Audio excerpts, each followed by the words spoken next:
G'day everyone, welcome back to the shed. Well, as you may hear or may notice outside, it's raining again. We've had a few showers this afternoon and it's just started up before I came on air here. So unfortunately, that's the way it is. More rain again, can't mow the grass, all that sort of problem. But I went and got some new mower blades and they didn't, they said they are the right ones, but they don't fit. So it's back to the mower shop and say, give me the right ones, all that sort of stuff, fun stuff. What's been happening? Well, not a lot, but a not. You know, sometimes these things happen. I haven't done any more on the tender behind me. It's still in the same place. Those of you who watch me regularly, and both here on YouTube and over on Facebook, the regular viewers sort of know what's going on. Anyone new here, you can drop in and say hello, whether it's Facebook or YouTube. Ask questions, whatever you feel like. Just appreciate you being here and following along. I'm in the process of making another video, just one to put up. This is the bronze for the planetary gears for the differential. The old ones are severely worn. I have showed that before. And, you know, the bronze is, whether it's brass or bronze, it's messy stuff to do, machine with. But anyway, you got to do these things. I see how much is there. I might be able to recycle some of it. I might not. We might do a bit of lathe work down the track there on the stream tonight, like I've done before. I do have some steel in for the front axle, which I've got to go and pick up, and hopefully I'll get that chance tomorrow. With it raining, it might put the kibosh on a few jobs here at work.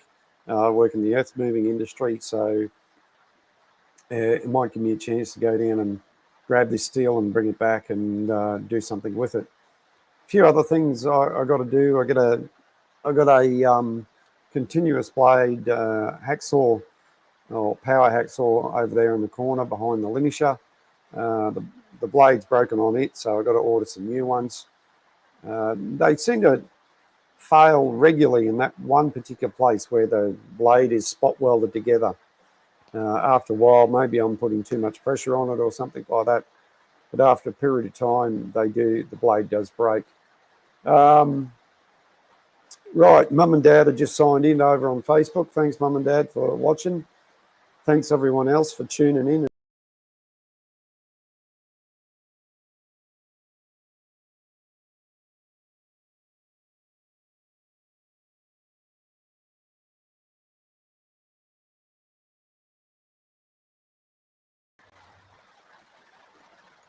Oh, sorry, folks. I don't know what happened there. Bit of technical issues. I don't know whether I hit a button or what. We just went off air. But anyway, it makes for a bit more excitement. I don't know whether it was a computer glitch or the stream. Anyway, we're back again. Right, let's have a look at the. I may have shown these before. These are the front rolls. They've been sandblasted, so all the crap's off from some paint. Let's bring this up here. Here we go.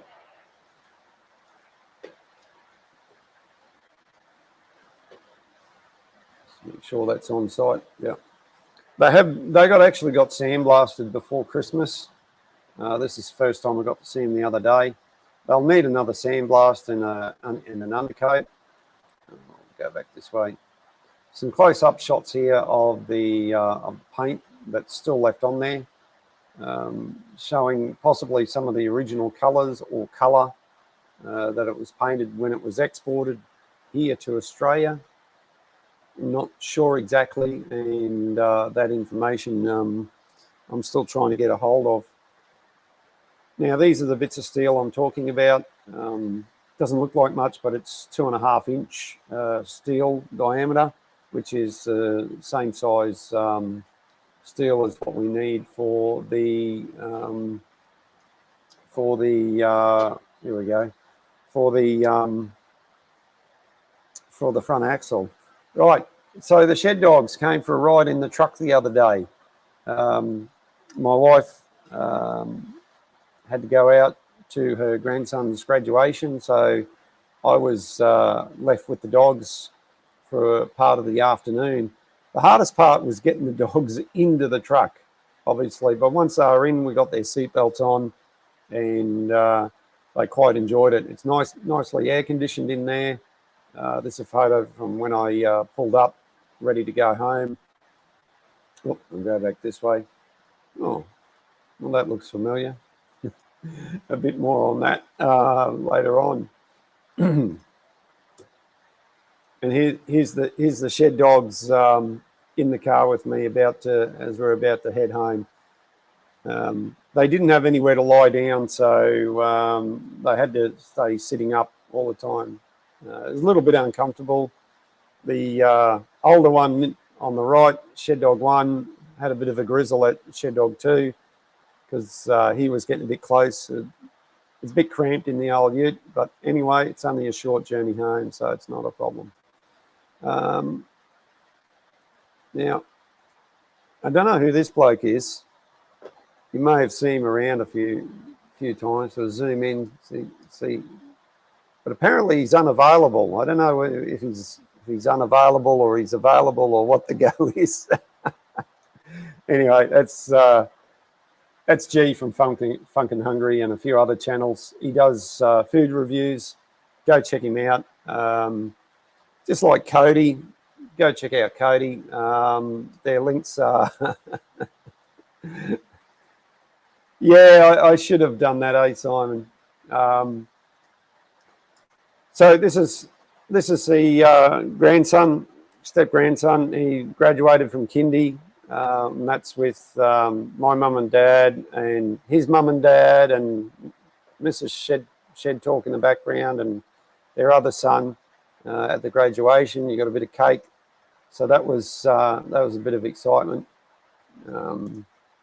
Now, I'll zoom in here on this. I got a better photo. Now, this is a bit of history here. That's actually my father, who is watching now. Mum and Dad are watching now.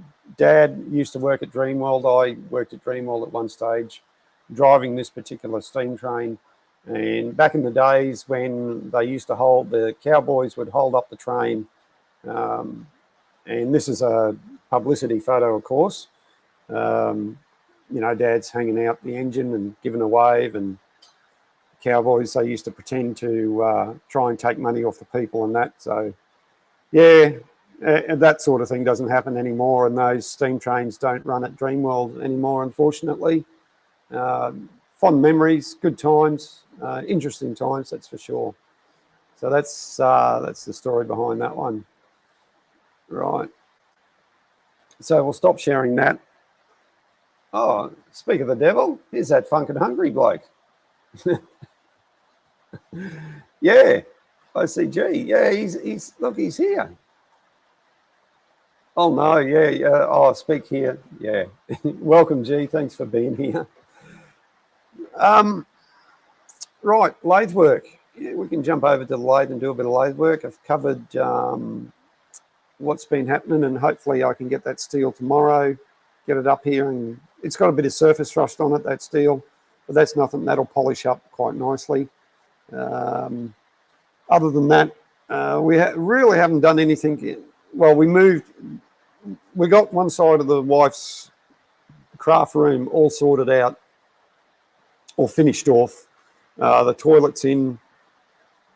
We put that in ourselves, and I don't know if we've christened the toilet yet, whether that's a thing or not, as you do. But one half of the tiling's done. We've still got half the tiling to go. We've moved everything over as much as possible. A cupboard that my wife had was a bit wobbly, so we put a backing board on that. Thanks to the nailing gun we brought from Bunnings, The Ryobi one, air operated one, that's a fantastic bit of gear. Just, you know, put it on there and go bang, bang, bang. And you get nails into things that normally would you know, take you ages to put in by a hammer. So good old Nightbot there doing its thing.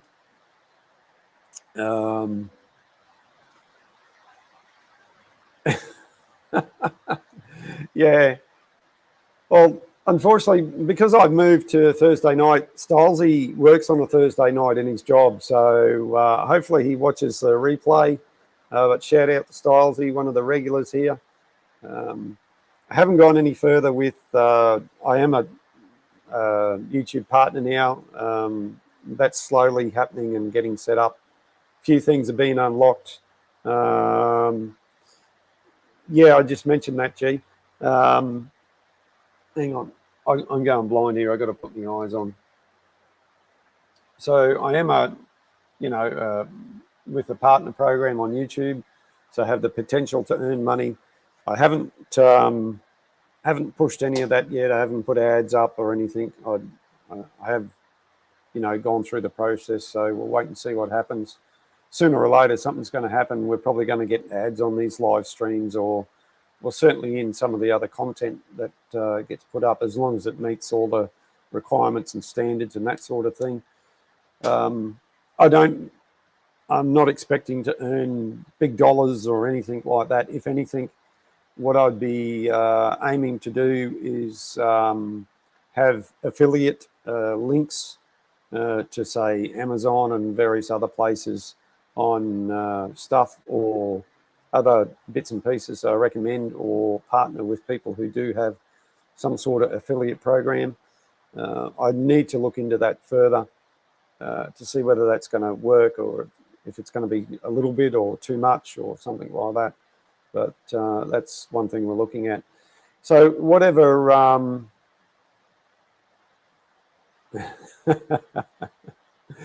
So I've stated before that whatever money I do make, I'm going to put back into the YouTube channel here, or trying to get some better equipment.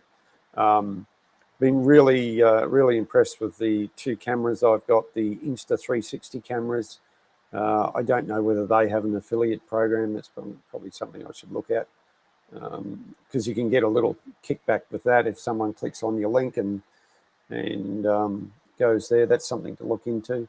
So of course I've got this one here, which replaces the built-in camera on the what's the name, on the computer.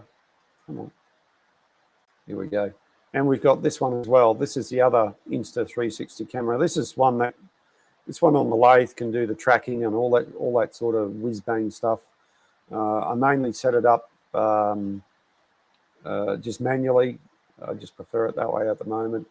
But as you can see, we've got the bronze.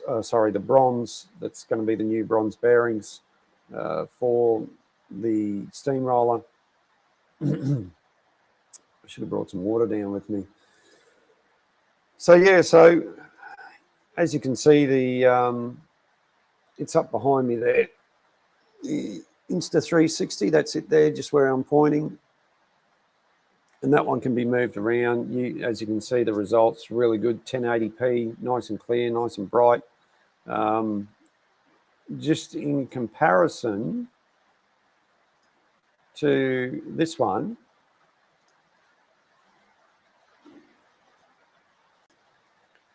so this one here is the old video camera, and you can see the difference straight away. It's just look, it still shows a picture, but you can see the graininess and how dark it is, even compared to the Insta360s. You know, so as good as it is, that's what I started with. I can still use it. If I was to record video outside with that, and I have done, it does good recordings. It just doesn't cut it in this sort of environment. That's why I bit the bullet and done the upgrade. I'll still use it from time to time, maybe as a general overview during the day or something like that, when I can get a bit more light in here, or maybe I'll try and get some sort of third-party software to brighten it up. But okay, we're talking about technology that's probably 20 years old, or maybe a bit older. I've had that video camera for ages. You know, so that's just the way it goes. And we got the old mighty Roger the Pirate. Go check out this bloke, Roger the Pirate. He's on YouTube. Go check his channel out. Him and his half-brother do reviews of drinks and things like that. Does some good stuff. Go give him a like and a follow and all that sort of stuff. Anyway, we'll jump over to the lathe and we'll do some live machining. And I don't know where Peter is, but not even Emma's now. Oh, Emma's probably on the way home. Emma did a live stream last night on a Wednesday. And there's quite a few other YouTube creators that are putting up content like Funkin' Hungry here, as mentioned before. But anyway, let's do the lathe thing. Now I've got to get down to a particular size. Probably can't see that. It's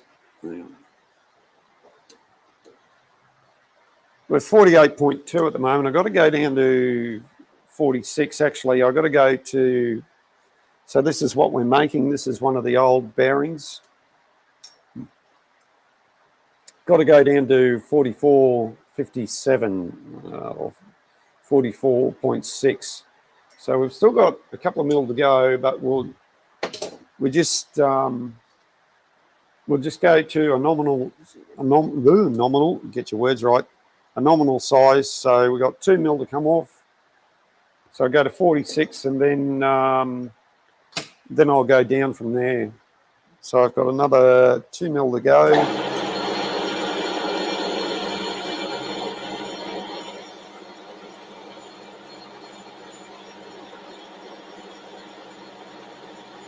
So we'll see how loud this is, and you'll probably see brass filings go everywhere. Or maybe not. Oh yeah, you can see it. And it's also going all over the floor.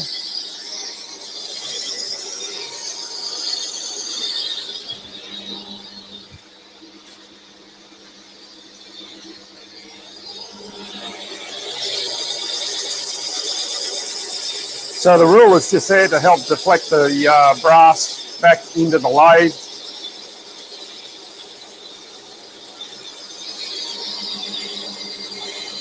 Even though I've got this little bit of brass shim there, it still goes everywhere.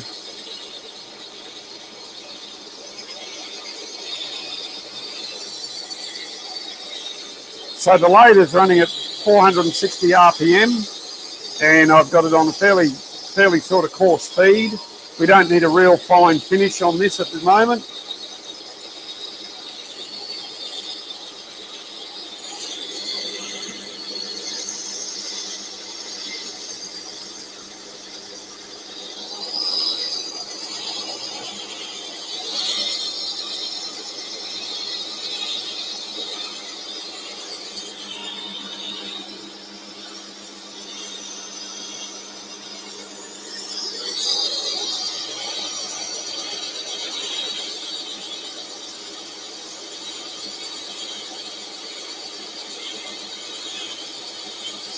Now this is typically what a person like a machinist would do in their daily job. They'd be doing work like this, and pretty well you're on one machine and you're doing this sort of stuff. If you're in a production situation, this would be done with a CNC lathe and get it done quicker.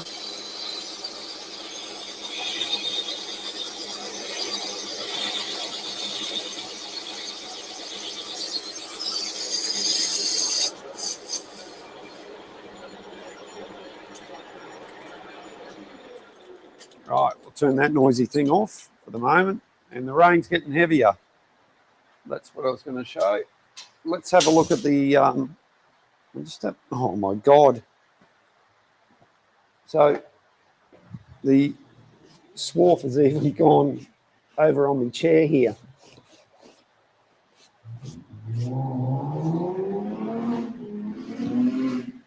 And of course, the roads are wet, and everyone likes to put their foot down and, you know, try and slide around, do a bit of drifting, that sort of thing.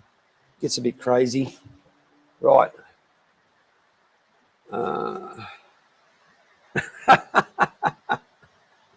There you go, Roger. Me mum likes. There you go, Roger. That's me mum. She likes that.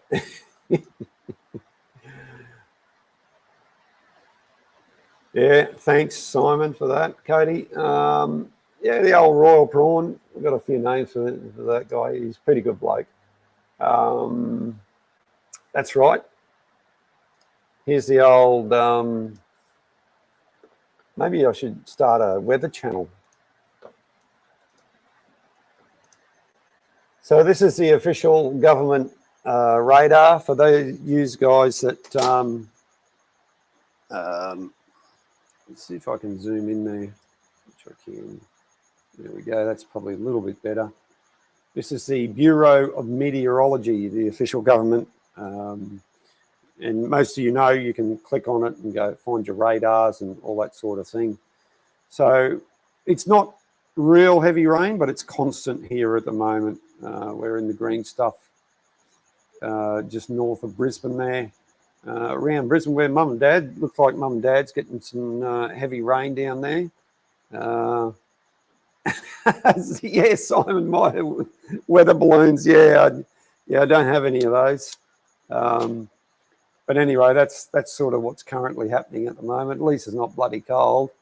Emma, what did you miss? Oh, well, that's a trade secret. You missed everything, unfortunately, Emma. No. Oh, you haven't missed too much. A bit of machining, a bit of talking about bits of steel that I need for the roller and you need for yours. Actually, let's double check. I'll just walk away off camera for a second. Hang on. 63. Yeah, 2.5 inch, 63 mil diameter, right. And that's what's hopefully coming home tomorrow because of the rain. The rain's good in some respects. It sort of lets me play catch up at work on a few things. Well, especially some services, if I can, you know, I won't be able to do them out in the paddock if it's still raining or the paddock's wet. But it allows me to do a few other things, do a bit of stock take on the, we hold a lot of filters at work and might do a bit of a stock take in there. There'll probably be some, depending on how much rain we get, some of the places will still be going. If it's too wet, well, they might try and have a go tomorrow or something like that, but who knows? It might even be an early day tomorrow, but we'll wait and see. Let's go back to the lathe and get out the cool toys, the more precision toys, wherever I got them. Something I haven't got out in a while, actually. Now,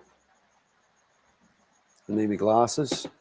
So I'm over at the drawer here, and I've got some toys in here. Just can't remember which one's which. Got to change that over. Right.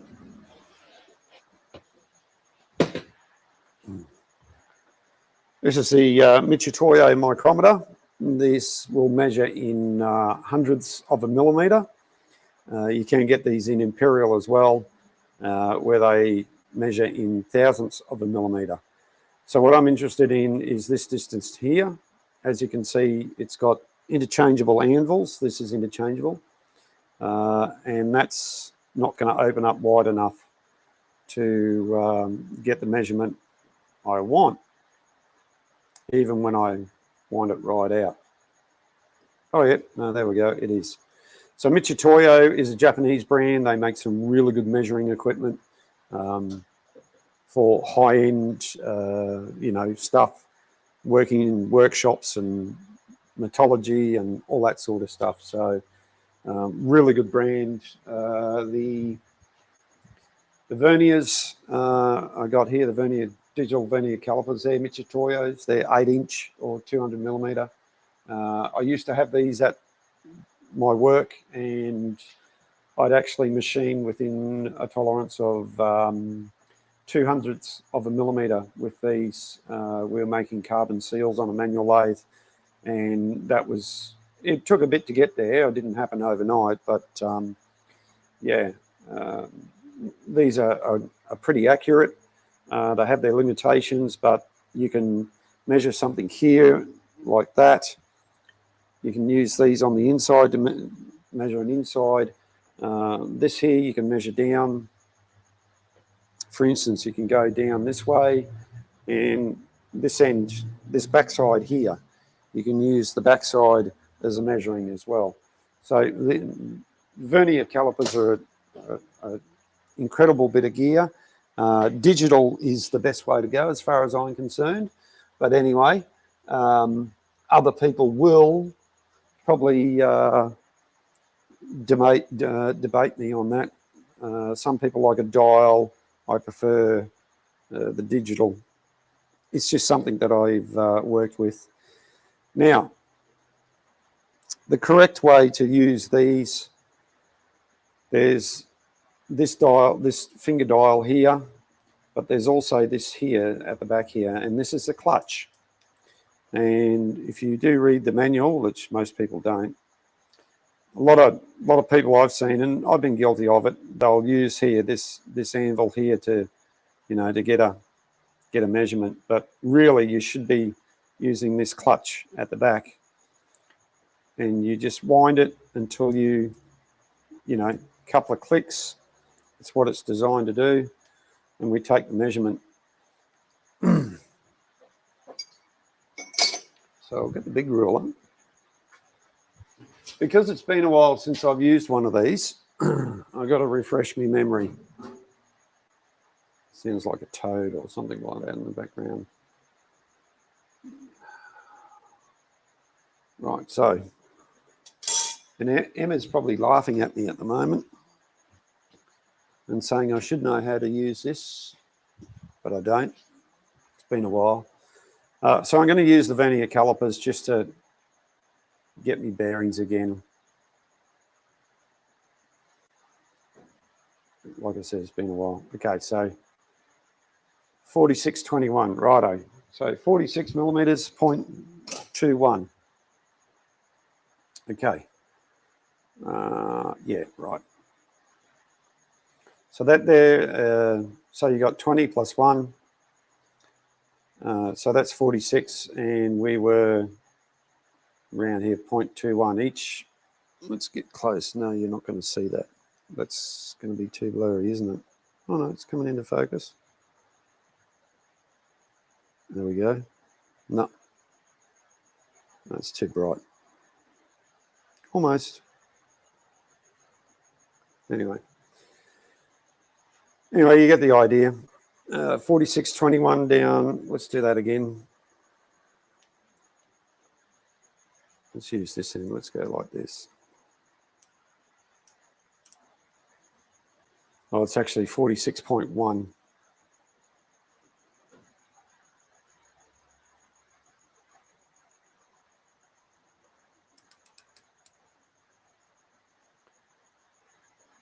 And 46.14. So we've got a taper of 400ths of a millimeter over this distance, which is bugger all. To be totally honest, it's not bad. 2021. Yeah. Right. So let's get our final size. In fact, I might have to get the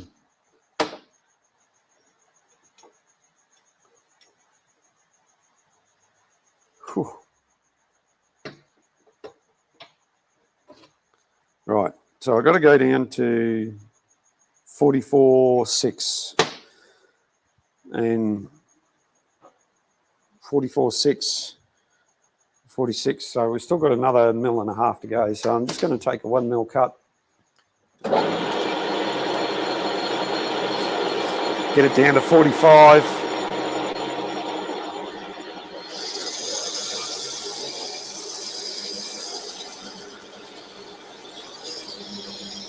Take the edge off while I'm going.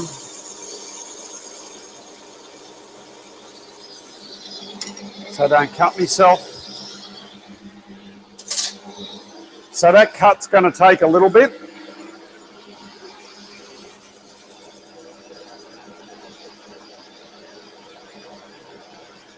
Oh bugger. Oh, bugger. Oh, that's a bit of a problem, Emma. 2 3/4. Oh. 1/4 of an inch difference. What a bummer.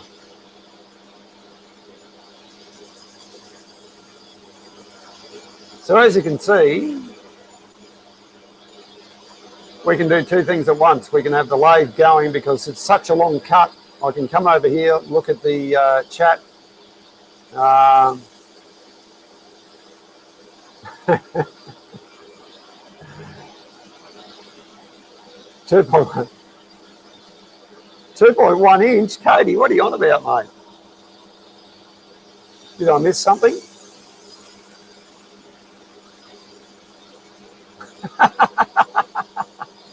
Yeah, Simon,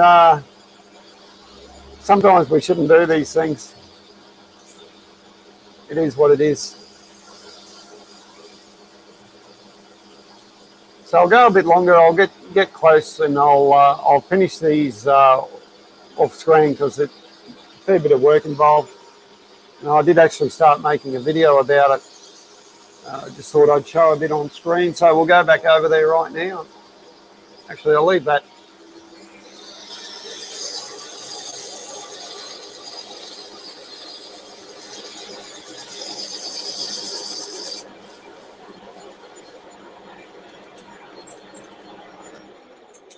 Right. And we'll do a quick measure with the verniers. Yeah, down to 45 mil. So we've got about another 0.5 mil to come off. Yeah, I'll do that off camera. We'll finish that on the and post that up. Right. Questions? Anyone got questions? With these glasses, I can actually see. What else was I going to show? What else was I going to show? Actually, that's what I'll do. I'll bring up the shed. I shall bring up the shed. So this is what. There we go.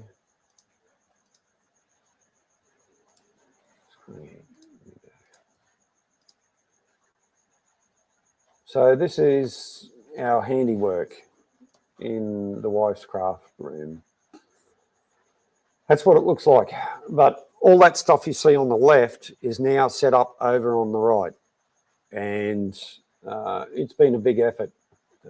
I must admit we did make a few mistakes during the tiling.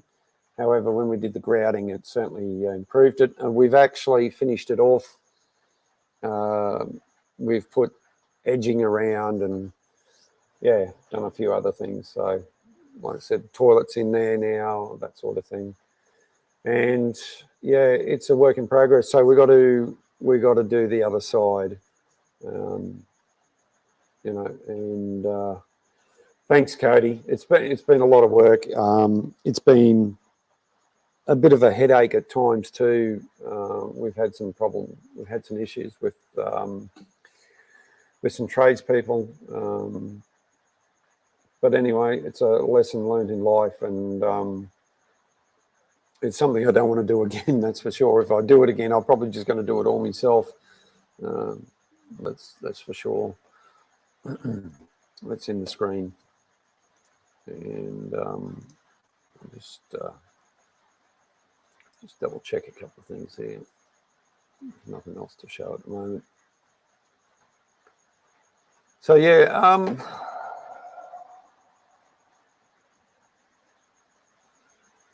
that's probably about it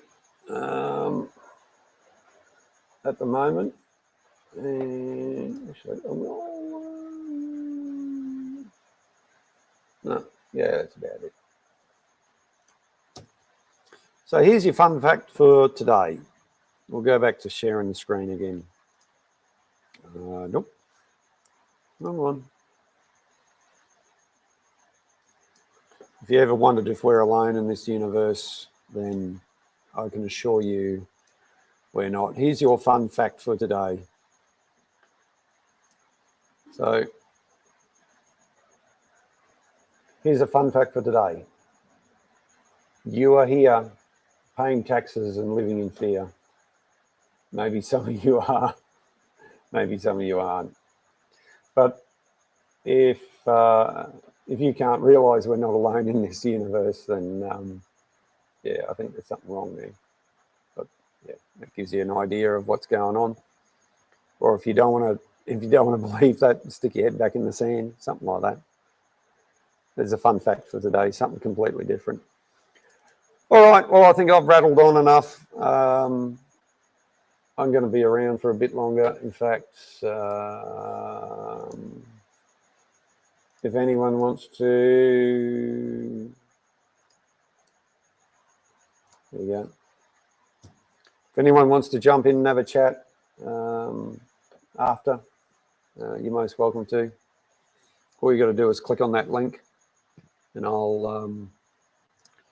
I can bring you in. We can have a chat. If not, thanks everyone for being here, and I think we'll call it a night. And I'll finish off these bearings. Oh, actually, the other thing I've got to do with those bearings is once I get the final size, then I've got to bore them out.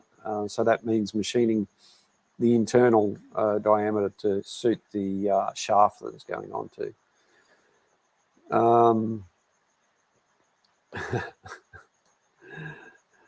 I'm not in fear. I'm here to party. Everyone's else. Good on you, dog face. It's the way to go. It's the way to go. All right. Stay kind to yourself. Thanks everyone for being here. Appreciate it. Go and give yourselves a pat on the back and say hello to your mum and your dad and all that sort of stuff. And we'll catch everyone on the next one. See you later. Bye for now.